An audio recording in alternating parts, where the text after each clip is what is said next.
probabilité que L1 est égal à K, c'est pas très compliqué. Ça veut dire quoi? Que L1 est égal à K, je vais l'écrire comme ça veut dire la première série est de longueur K.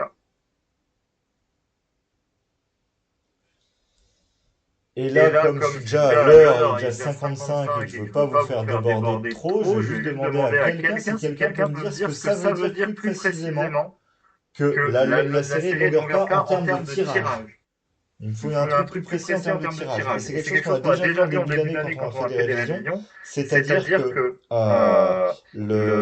quand on fait un tirage et que c'est la longueur du tirage qui détermine quelque chose, créer l'événement, le tirage est de telle longueur, ça donne une condition d'arrêt. Et cette condition d'arrêt, elle doit apparaître dans votre événement.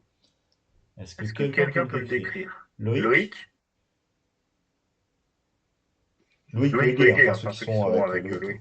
Oui, en fait, ça veut dire qu'on a fait pile K fois, puis on a fait face, puis on a fait face, soit ou on a fait face K fois, puis on a fait pile. Oui, ce qui est le plus important à décrire ici, c'est le fait que, en fait, pour que la première série soit de longueur K, le K plus unième tirage doit être différent. Donc je suis complètement d'accord avec toi. Ça, et puisque ça, c'est pas ça, c'est la probabilité, je vais mettre une double barre pour probabilité parce que il y aura des piles dedans. C'est faire P1 inter P2 inter PK inter FK plus 1 ou de faire F1 inter F2 inter FK puis de faire PK plus 1. Et ça, je finis juste pour une minute. Par union disjointe et par indépendance, je fais les deux en même temps pour gagner un tout petit peu de temps. C'est une union disjointe. L'union des deux événements est disjointe. Et ensuite, les intersections, c'est des intersections indépendantes. Ça fait la probabilité de faire P1 fois la probabilité de faire P2 fois la probabilité de faire FK plus 1 plus la probabilité de faire F1 fois la probabilité de faire jusqu'à la probabilité de faire PK plus 1. Et maintenant, si la probabilité de faire pile c'est P, ça ici, il y a K fois P et il y a un seul face, ça fait ça. Et l'autre, il y a K fois face et il y a une fois pile, ce qui donne ça. Et donc voilà pour la loi de ma première série. C'est juste le début de mon exo. Je ferai le reste demain en classe. Parce que normalement, on est en classe ensemble demain matin. J'ai encore vu 0 consigne pour dire qu'on restait en distanciel. Et